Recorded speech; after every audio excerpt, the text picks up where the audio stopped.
ശിവായ. ഓം നമ കാമരൂപിണേ മഹാബലായ നാഗാധിപതേ നമ.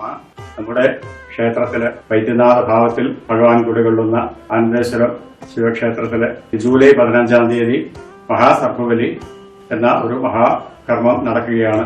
ഇപ്പോൾ ഒരു സംശയം വന്നത് പലരും ചോദിച്ചിട്ടുണ്ട്. ഇടവമാസം മുതൽ കന്നിമാസം വരെ കാവുകളിൽ പൂജ കഴിക്കുകയില്ല, നൂറുംപാലം നടത്തുകയില്ല, പിന്നെ എങ്ങനെ ഇവിടെ ഇത് നടത്തുന്നു എന്നൊരു സംശയം പ്രകടിപ്പിച്ചു.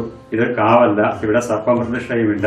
അതുപോലെ തന്നെ മഹാദേവന്റെ സന്നിധിയിൽ നാഗങ്ങള് പരിലസിക്കുന്നതാണ്. ഭഗവാന്റെ ആഭരണങ്ങളായിട്ടും എല്ലാം ആ നാഗങ്ങൾ പരിലസിക്കുന്നതാണ്.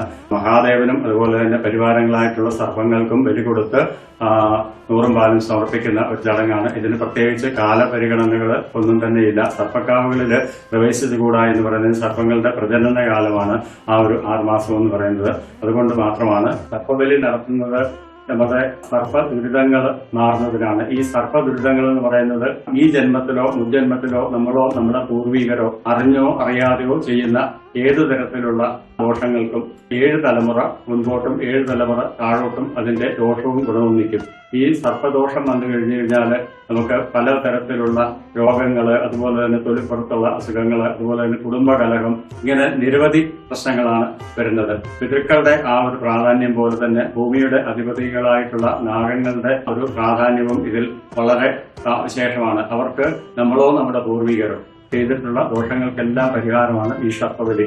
ഇത് മഹാദേവനെ സർപ്പ പരിവാരങ്ങളെ മുഴുവനായിട്ടും അതുപോലെ തന്നെ സർപ്പങ്ങള്, നാഗസമൂഹങ്ങള് ഇവർക്കെല്ലാം ബലി കൊടുത്ത് തൃപ്തിപ്പെടുത്തി നൂറും പാലം കൊടുത്ത് അവരുടെ പ്രീതി സമ്പാദിക്കുക എന്നുള്ളതാണ്. അത് സർപ്പവിഷയത്തില് ഏറ്റവും പരമമായിട്ടുള്ള ഒരു കർമ്മമാണ് സർപ്പബലി എന്ന് പറയുന്നത്.